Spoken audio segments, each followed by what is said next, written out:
Hey guys, in this video we're going to take a look at how you can delete a folder or a file in Files on the iPhone 14 series.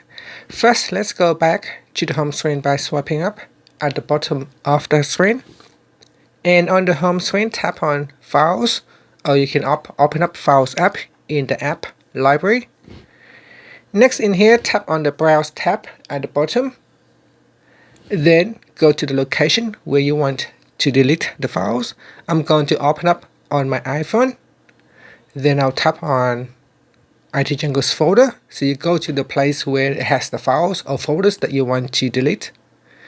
Then to delete a folder, simply touch and hold on the folder. Next, tap on the delete button at the bottom. And that's it. It has now been removed.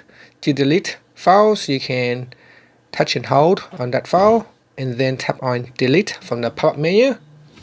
To delete multiple items, you can tap on the more button and then tap on select. Then select one or multiple items and then tap on the button here. Tap on the delete button down here, and that will allow you to delete multiple items from files. And that's it. Finally, you can swipe up to go back to the home screen. Thank you for watching this video. Please subscribe to my channel for more videos.